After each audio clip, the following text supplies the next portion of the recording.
ठीक है बच्चों, स्वागत है आपका एक बार फिर MSDA के ऑनलाइन क्लासेस में। My self robin Khandelwal. तो लास्ट बच्चों हमने पढ़ा था अदिश गुणनफल या बिंदु गुणनफल, इसे बोलते हैं स्केलर या डॉट प्रोडक्ट। तो वी हैव टू वेक्टर्स, हमारे पास वेक्टर दो है, जो हमारे पास है वो वेक्टर्स ही है, but the product is scalar. अगर प्रोडक्ट स्केलर है यानी हमारे पास जो गुणनफल है वो स्केलर आ रहा है, तो उसे क्या बोलेंगे? अदिश गुणनफल बोलेंगे, डॉट प्रोडक्ट या स्केलर प्रोडक्ट बोलते हैं। तो ए डॉट बी, इससे हमने डॉट लगा दिया, ए वेक्टर है बी वेक्टर है, but the product of A और B, A dot B is scalar, तो this is called scalar product. तो ए dot B is equal to हो गया A B cos theta. Clear है बच्चों? तो ध्यान रखें, modulus of A modulus of B into cos of theta, यानी ए dot B is equal to क्या हो गया? A B cos theta. Clear? Theta किसके मध्य कोण है? थीटा है वेक्टर ए व वेक्टर बी के मध्य एंगल है, कोण है। क्लियर? तो ये कुछ इस तरह बात हम कर रहे हैं, ये हो गया वेक्टर ए और ये हो गया वेक्टर ऑफ बी। इन दोनों वेक्टर्स के मध्य कितना एंगल बन रहा है? थीटा एंगल बन रहा है। Then a dot B is equal to कितना आ गया? A B cos theta. ठीक है, ए बी कॉस थीटा। तो थीटा हो गया इन दोनों के मध्य कोण। अब बच्चों इसको अपन और तरीके से समझ सकते हैं।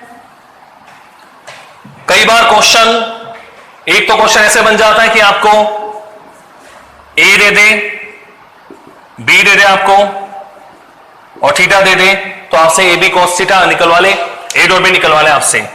कई बार क्वेश्चन क्या प्रोजेक्शन के रूप में पूछ लेते हैं। क्या पूछ लेते हैं?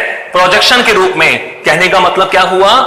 सपोज करो मेरे पास ये कोई वेक्टर था, ए वेक्टर। क्लियर है?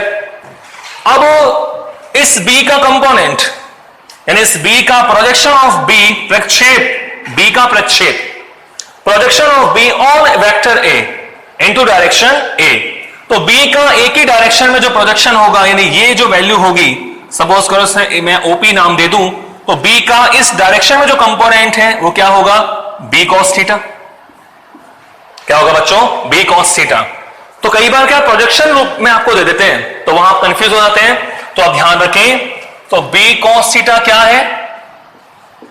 बी कॉस थीटा है प्रोजेक्शन ऑफ बी। ये सब कंपोनेंट भी लिख लें, कंपोनेंट ऑफ बी,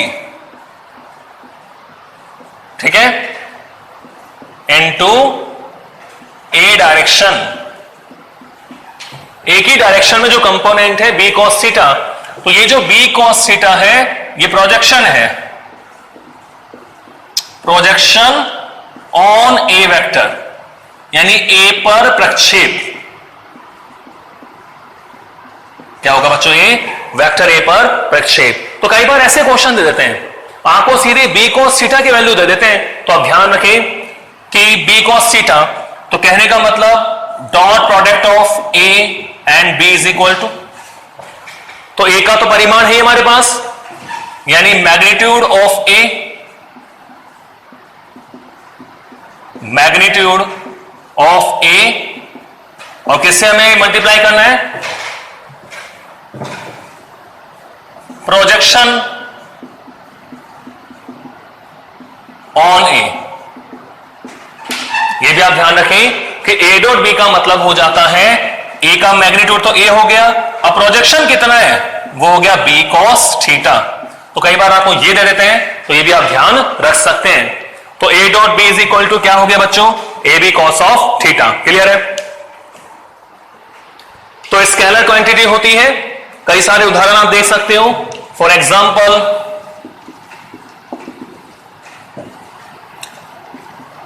पावर क्या होता है? F dot V, P4 power. F क्या हो गया बच्चों? फोर्स, बल, और V क्या हो गई? वेलोसिटी। क्या बोलेंगे? वेलोसिटी।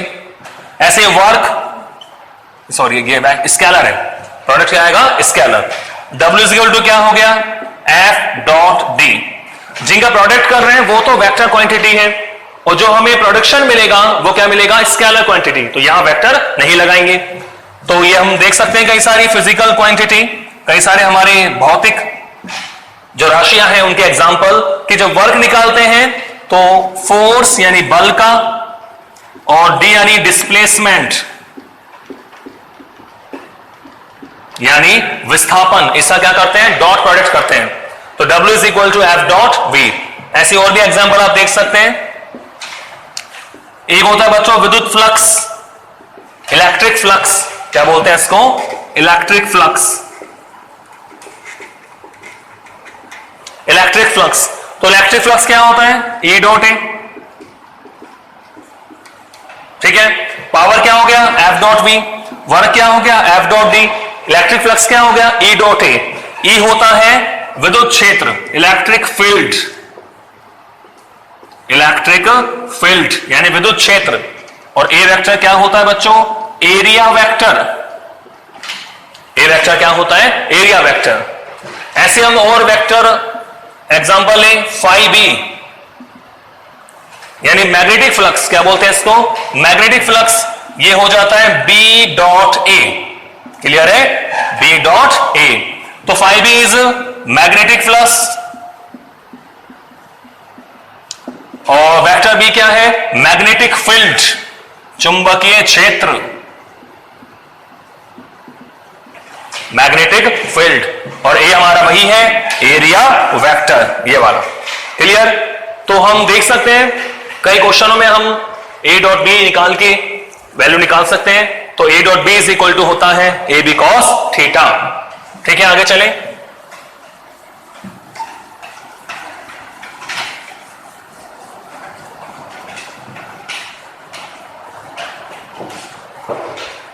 अब कुछ केस ले बच्चों, स्पेशल केसेस,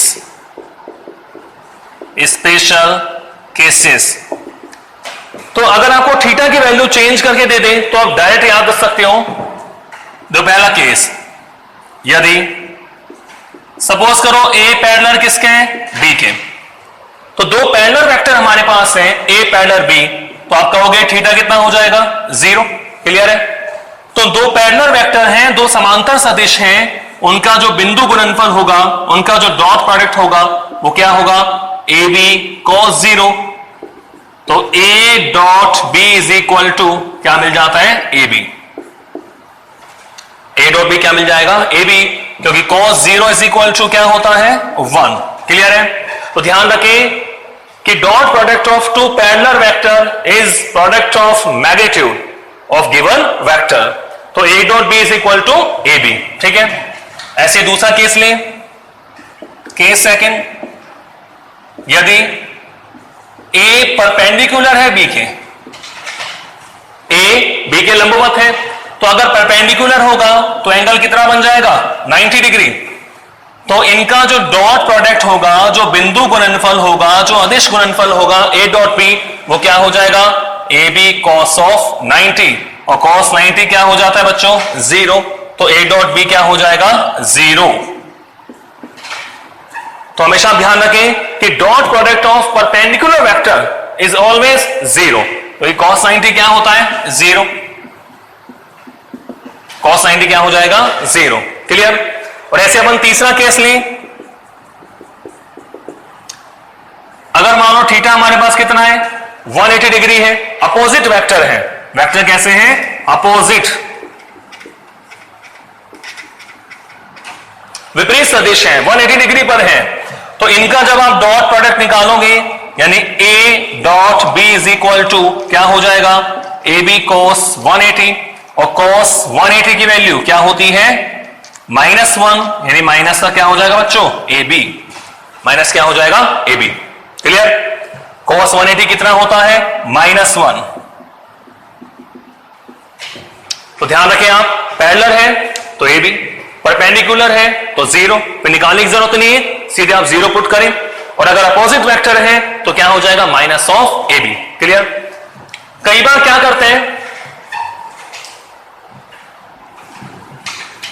एंगल पूछ लेते हैं आपको।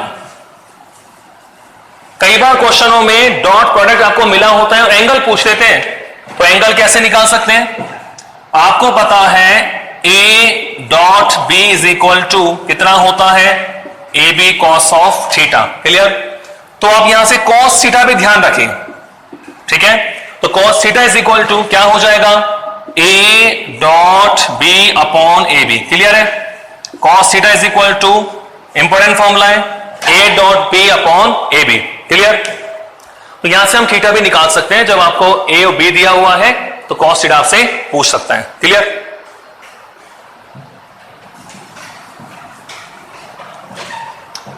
अब ये जो डॉट प्रोडक्ट है उसको कंपोनेंट फॉर्म में देखें। अगर कई बार आपको थीटा नहीं दिया हुआ हो, कंपोनेंट दिए हुए हो, ठीक है, तो कंपोनेंट फॉर्म में कैसे निकालेंगे ये भी ध्यान रखिए आप। Dot product in component form या कार्टेशियन फॉर्म भी बोल सकते हैं, कार्टेशियन फॉर्म, ठीक है? तो सपोज करो मेरे पास ये कोई ए वेक्टर है,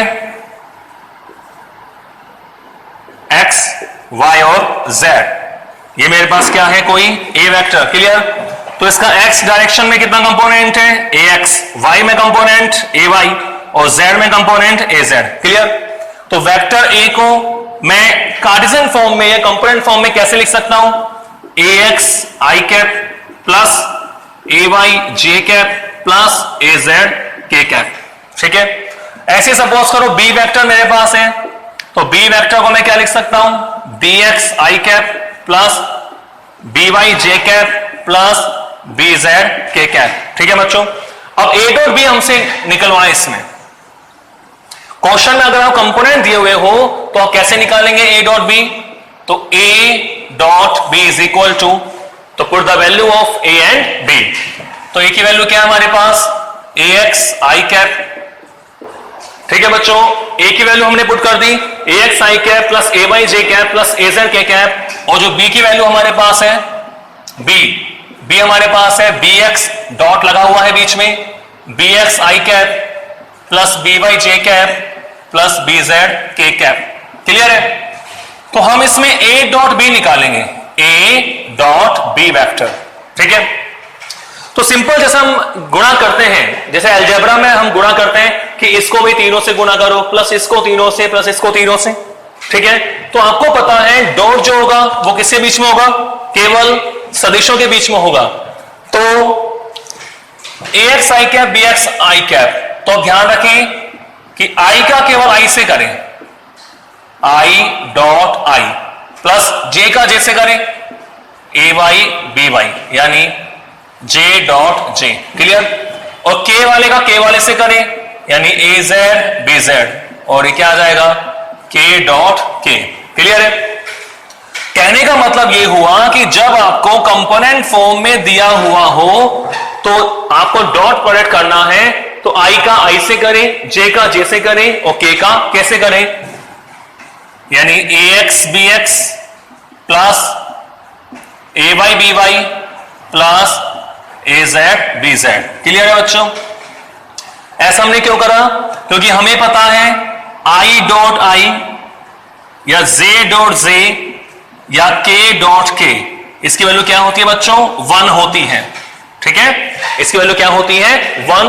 कैसे आप देख सकते हैं, मानो मैं एक को लेके चलू आई डॉट आई, तो ए डॉट बी क्या होता है कि भाई पहले वाले सदिश का मैग्नीट्यूड दूसरे वाले सदिश का मैग्नीट्यूड, और दोनों के मध्य दोनों एक्स डायरेक्शन में।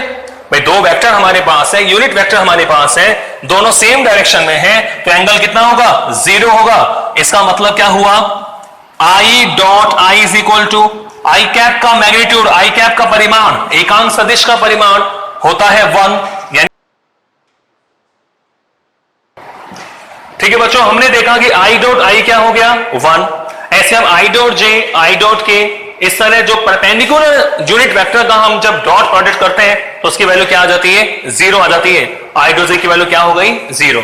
तो ध्यान रखिए जब भी आप ए डॉट बी करोगे तो सेम डायरेक्शन वाले का करोगे, बाकी सबको छोड़ दोगे। यानी ए dot B A X B X, I का आई से, जे का जे से और के का के से। क्लियर है? तो a X B x plus a Y B Y plus A Z b Z. ठीक है? और देखें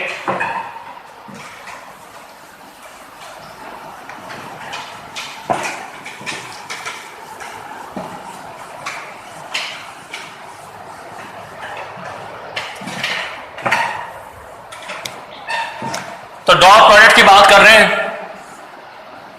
यानी अदिश गुणनफल की बात हम कर रहे हैं। तो एक बड़ा इंपॉर्टेंट यहां लो है कि जो हमारा डॉट प्रोडक्ट होता है वो कम्यूटेटिव होता है।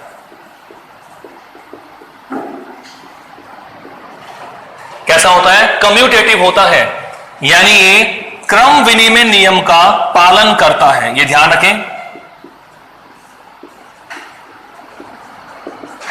डॉट प्रोडक्ट इज कम्यूटेटिव, यानी क्रम विनिमय नियम का ये फॉलो करता है। कैसे? कि ए डॉट बी, पहले है ए और सेकंड नंबर पे है बी, इनका अगर हम क्रम चेंज कर दें, सीक्वेंस चेंज कर दें, तो वैल्यू में कोई अंतर नहीं आता, यानी ए dot B is equal to क्या रहेगा? हमेशा बी डॉट ए। क्लियर है? इसको बोलते हैं कम्यूटेटिव लॉ। ठीक है, तो जो डॉट प्रोडक्ट है, जो अदिश गुणनफल है, वो कैसा होता है? कम्यूटेटिव होता है, यानी क्रम विनिमय होता है। ए dot B is equal to क्या हो गया? B dot a. ठीक है,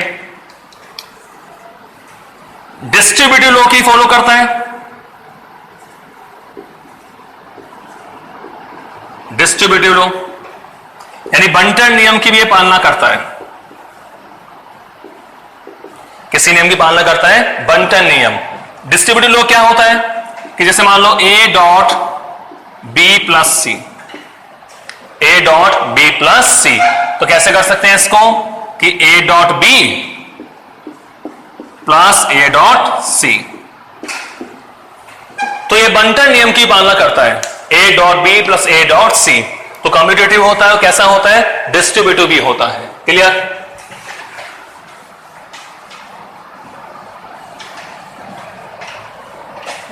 ठीक है बच्चों, दूसरा हम पढ़ते हैं वेक्टर प्रोडक्ट।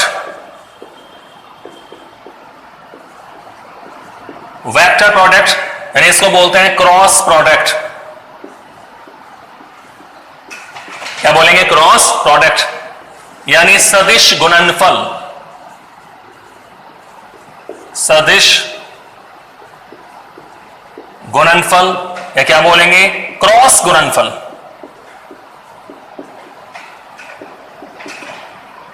वेक्टर प्रोडक्ट या क्रॉस प्रोडक्ट, तो इसमें और उसमें क्या अंतर था? स्केलर वाले में तो प्रोडक्ट हमारा कैसा आता है? स्केलर आता है, लेकिन इस वेक्टर प्रोडक्ट या क्रॉस प्रोडक्ट में जो प्रोडक्ट हमें मिलेगा, दो वेक्टर्स का प्रोडक्ट जब हम करेंगे तो वैल्यू है, जो रिजल्ट हमें मिलेगा वो कैसी क्वांटिटी मिलती है? वो वेक्टर मिलती है। कैसी मिलती है बच्चों?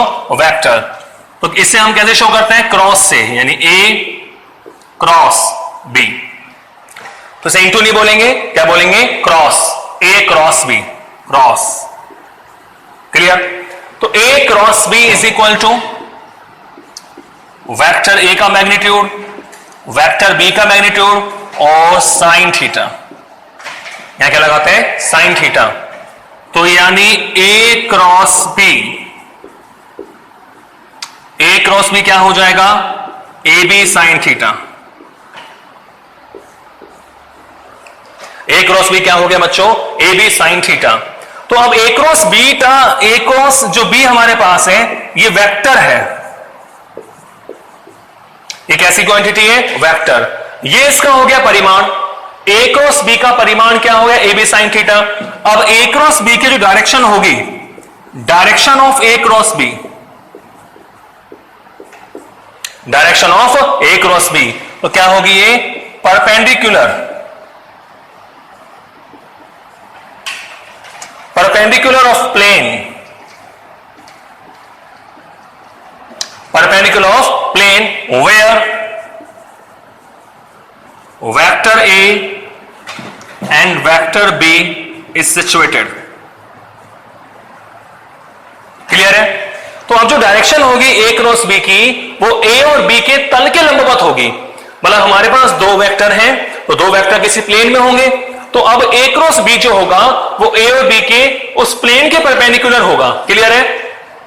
तो इसको देखो ऐसे ही आप समझ सकते हो।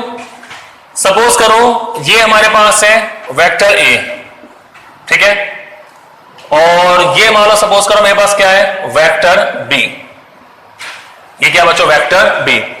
तो ये राइट हैंड रूल होता है, ठीक है। जैसे ये तो क्या हो गया? वेक्टर ए, मतलब जो फिंगर्स की डायरेक्शन में वो तो क्या है? ए। और जो एंगल बनेगा थीटा, वो ऐसे जब मैं इसको क्लोज करूंगा, जब मैं फिंगर क्लोज कर रहा हूं तो किसी डायरेक्शन में जा रहा है, बी की डायरेक्शन में जा रहा है, यानी ए और बी के बीच एंगल कितना बन रहा है, थीटा, ऐसे चल रहे हैं।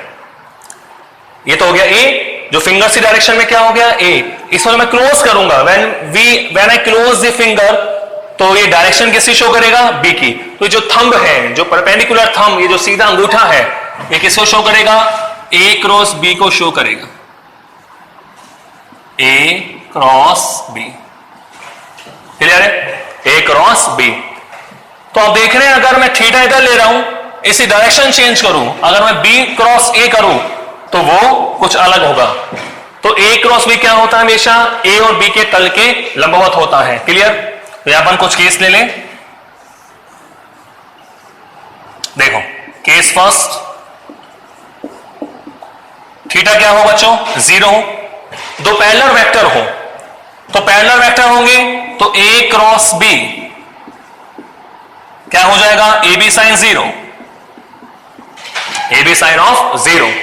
थीटा 0, तो थीटा 0 हो गया, साइन 0, और साइन 0 क्या होता है, 0। यानी अगर दो पैरेलल वेक्टर का हम क्रॉस प्रोडक्ट करेंगे तो क्या आता है, 0 आता है। क्या आता है बच्चों, 0। देखो डॉट वाले में क्या था, वो मैक्सिमम आ रहा था। आप देख रहे हैं, अगर पैरेलल हमारे पास वेक्टर है तो ए डॉट बी क्या होता है, ए बी होता है। क्लियर है, ए डॉट बी क्या होता है, ए बी। जबकि जो हमारा क्रॉस प्रोडक्ट है वो क्या होता है, 0। ध्यान रखें इसको। ऐसी केस सेकंड लें, थीटा क्या हो, 90 हो, परपेंडिकुलर हो दो वेक्टर हमारे पास, तो ए क्रॉस बी क्या होगा, ए बी साइन थीटा, यानी साइन 90, और साइन 90 की वैल्यू क्या होती है, 1। तो ए क्रॉस बी कितना हो गया, ए बी। ठीक है, ए क्रॉस बी क्या हो गया, ए बी। तो जो परपेंडिकुलर वेक्टर हमारे पास है तो क्रॉस प्रोडक्ट मैक्सिमम होता है। और आपने वहां देखा था कि जब दो वेक्टर परपेंडिकुलर है तो ए डॉट बी यानी scalar product of two perpendicular vector is 0। ध्यान रखें आप। और तीसरा केस अपन ले, अपोजिट वेक्टर हो, वेक्टर कैसे हो, अपोजिट वेक्टर हो, यानी थीटा इज इक्वल टू क्या हो, 180 डिग्री हो। तो जब 180 होगा तो ए क्रॉस बी यानी ए बी साइन 180, और साइन 180 भी क्या होता है, 0। तो A cross B is equal to क्या आ जाएगा, 0। ए क्रॉस बी क्या आ जाएगा बच्चों, 0। तो ध्यान रखें, पैरेलल वेक्टर का क्रॉस प्रोडक्ट करोगे, समांतर सदिशों का सदिश गुणनफल क्या होता है, 0। लंबवत सदिशों का सदिश गुणनफल उन दोनों सदिशों के परिमाणों के गुणनफल के बराबर होता है, ए बी। और विपरीत सदिश का भी सदिश गुणनफल क्या होता है, 0 होता है। तो ये ए क्रॉस बी की बात है। डायरेक्शन की बात करें तो आप ध्यान रखें, यहां डायरेक्शन और लिखनी पड़ेगी आपको। तो इसी डायरेक्शन के लिए हम यहां क्या लगा दें, एक यूनिट वेक्टर लगा दें। इसको मैंने क्या बोल दिया, एन कैप। और एन कैप किस डायरेक्शन में होगा, परपेंडिकुलर डायरेक्शन में होगा। किस डायरेक्शन में होगा, परपेंडिकुलर। तो ए बी साइन थीटा इसका न्यूमेरिक वैल्यू है, और एन कैप इसी क्या है, डायरेक्शन है। क्लियर।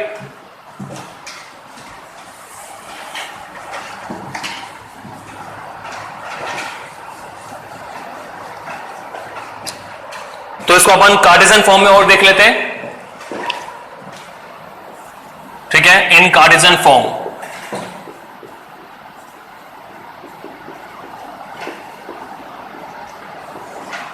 इन कार्टेशियन फॉर्म, ठीक है।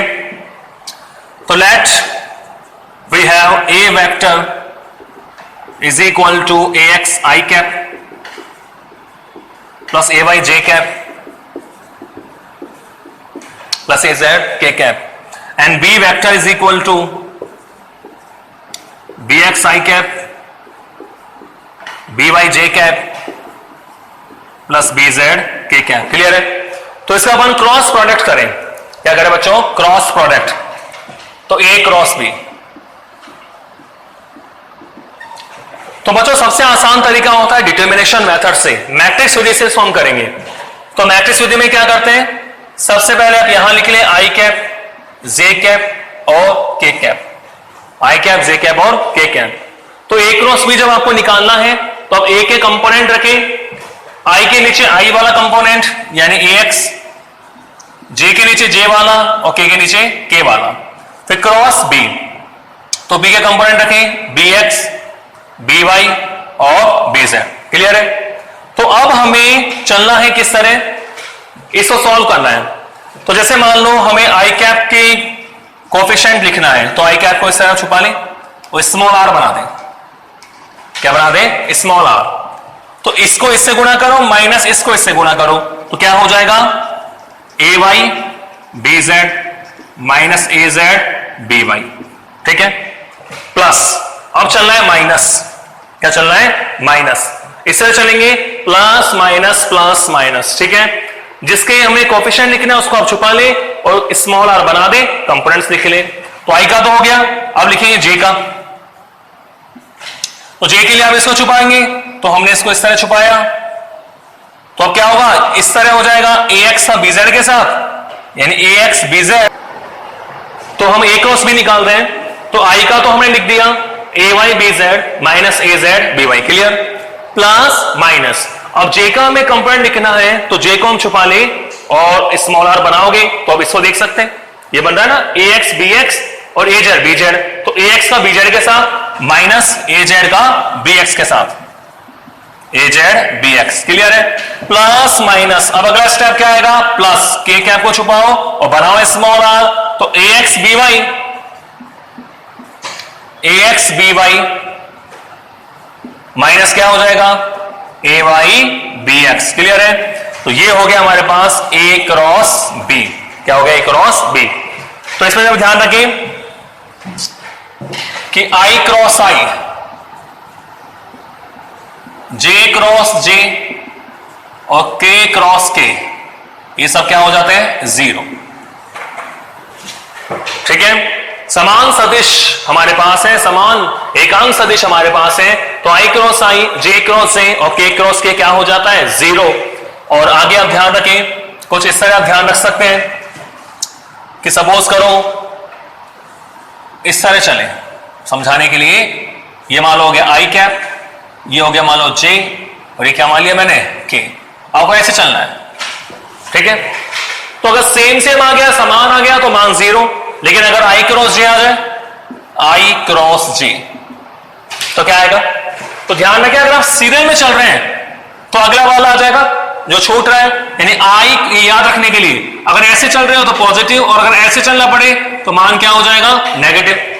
यानी अगर ऐसे आप चल रहे हो, क्लॉकवाइज चल रहे हो, तो वैल्यू क्या आएगी? पॉजिटिव, और एंटी क्लॉकवाइज चल रहे हो तो वैल्यू क्या आती है? नेगेटिव।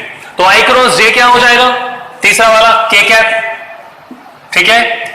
और अगर आप इसको ऐसे लिखेंगे जे क्रॉस आई, तो हम ऐसे चलना पड़ेगा ना, जे क्रॉस आई, जे क्रॉस आई क्या हो जाएगा? माइनस के कैप। क्लियर? ऐसे बच्चों जे क्रॉस के सीरियल में आई के बाद जे, जे के बाद के बाद आई, सीरियल में चल रहे हो तो पॉजिटिव आएगा, तीसरी वाली वैल्यू, और अगर कोई भी छूट रहा है बीच में तो मान क्या आएगा? नेगेटिव। ध्यान रखने के लिए, तो जे क्रॉस के क्या हो गया? आई कैप, और अगर आप के क्रॉस जे करोगे तो क्या आ जाएगा? माइनस आई कैप। ठीक है? क्योंकि के बाद तो क्या आना चाहिए? आई। तो के क्रॉस जे के लिए ऐसे चलना पड़ेगा, तो मान क्या आ गया? नेगेटिव। और ऐसे अगर आप के क्रॉस आई करते हैं तो सीरियल में आ गया जे, अगर आई क्रॉस के करते हैं तो मान क्या आएगा बच्चों? माइनस का जे कैप। ये भी आप ध्यान रखें। क्लियर है? तो ए क्रॉस बी को निकाल सकते हैं, और ये भी आपके काम आएगा कि आई क्रॉस आई, जे क्रॉस जे, के क्रॉस के जीरो होता है, और बाकी जो बची वैल्यूज है उसको अपन ऐसे निकाल सकते हैं। ठीक है? तो आज के वीडियो में इतना ही, मिलते हैं नेक्स्ट टॉपिक के साथ अगले वीडियो में।